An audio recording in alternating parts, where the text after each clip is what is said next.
Well, I think I did a bit of it. I think it has to be fought. And people have asked me, when you went on Meet the Press, everybody knew you were going to make an endorsement. And everybody was pretty sure it was going to be Barack Obama. It wasn't hard to figure out.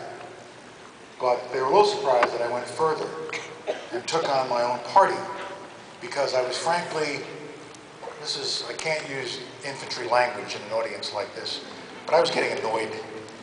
I was getting annoyed by people on the right in the Republican Party using his name in a way that suggested there was something wrong. Barack Hussein Obama. What they were saying is he's maybe a Muslim. And then you had all the bloggers coming out saying he really is a Muslim, he went to a madrasa, he's been trained in terrorism. Then they linked that with Bill Ayers, the guy who was a weatherman some 30 years ago and has a casual relationship to Obama. And I saw in some of the rallies that were being held by Governor Palin and Senator McCain a nastiness among some of the people in those rallies that was troubling. And you may remember the woman in the red suit who shouted at McCain one day from about 3 feet away, "He's an Arab!" Yeah. And he responded, and he got out of the question. And so I decided that somebody needs to start pushing back on this. Yes. And I was deeply moved by a picture I saw in New Yorker magazine. Yeah.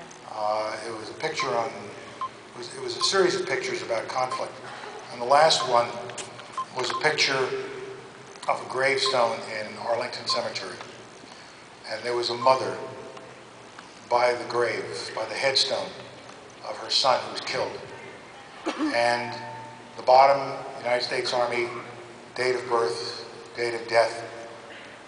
You come up a little higher, gave you his name, and then you come to the top. And in Arlington, you usually will see a Christian cross or a Star of David for Jewish soldiers. But here, it was the Muslim symbol.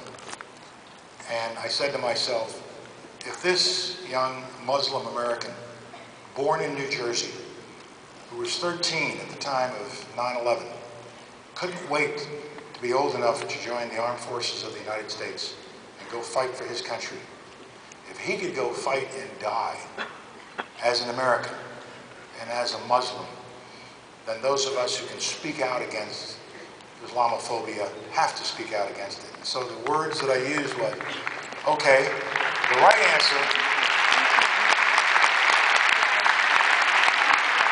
when they say Barack Obama is a Muslim, the correct answer is he's not a Muslim. He's been a Christian his whole life. But the right answer is, so what? In America, it doesn't make Thank you.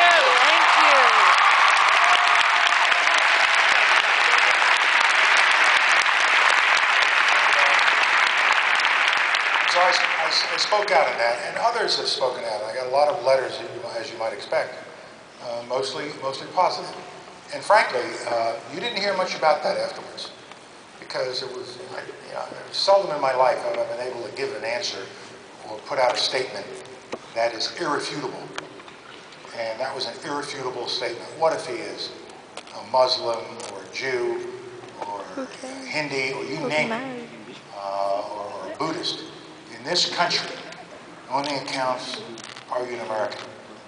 Or are you going to be an American? And we should wipe out these kinds of distinctions that are intended to stigmatize somebody. That's not the American way. Thank you very much.